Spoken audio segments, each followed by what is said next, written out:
కాంగ్రెస్ పార్టీకి ఎన్నికల ముందు గట్టి షాక్ తగిలింది. కాంగ్రెస్ బ్యాంక్ అకౌంట్లను ఐటీ ఫ్రీజ్ చేసిందన్నారు కాంగ్రెస్ పార్టీ కోశాధికారి అజయ్ మాకెన్.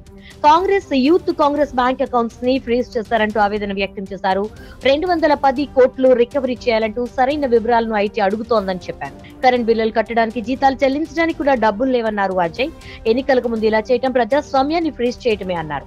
ఎన్నికల కోసం సిద్ధమవుతున్న సమయంలో బీజేపీ ఇలా చేయటం కక్ష సాధింపు చర్య కిందకే వస్తుందన్నారు అజయ్.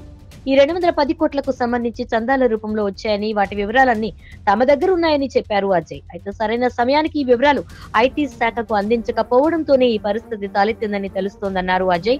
ఎన్నికల సమయానికి 45 రోజుల ముందు నోటీసులు ఇచ్చి ఫ్రీజ్ చేయాలి, కానీ ఎలాంటి నోటీసులు ఇవ్వకుండా ఇలా ఫ్రీజ్ చేయడం కరెక్ట్ కాదని అన్నారు అజయ్ మాకెన్.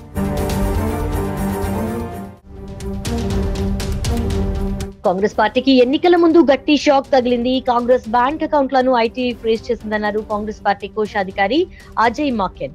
కాంగ్రెస్ బ్యాంక్ అకౌంట్స్ ని ఫ్రీజ్ చేస్తారంటూ ఆవేదన వ్యక్తం చేశారు.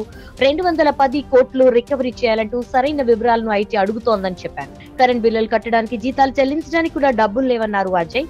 ఎన్నికలకు ముందు ఇలా చేయటం ప్రజాస్వామ్యాన్ని ఫ్రీజ్ చేయటమే అన్నారు. ఎన్నికల కోసం సిద్ధమవుతున్న సమయంలో బీజేపీ ఇలా చేయటం కక్ష సాధింపు చర్య కిందకే వస్తుందన్నారు అజయ్. ఈ 210 కోట్లకు సంబంధించి చందాల రూపంలో వచ్చాయని, వాటి వివరాలన్నీ తమ దగ్గర ఉన్నాయని చెప్పారు అజయ్. అయితే సరైన సమయానికి ఈ వివరాలు ఐటీ శాఖకు అందించకపోవడంతోనే ఈ పరిస్థితి తలెత్తిందని తెలుస్తోందన్నారు అజయ్. ఎన్నికల సమయానికి 45 రోజుల ముందు నోటీసులు ఇచ్చి ఫ్రీజ్ చేయాలి, కానీ ఎలాంటి నోటీసులు ఇవ్వకుండా ఇలా ఫ్రీజ్ చేయడం కరెక్ట్ కాదని అన్నారు Ajay Maken. For more interesting updates, do like, share and subscribe to Volga News.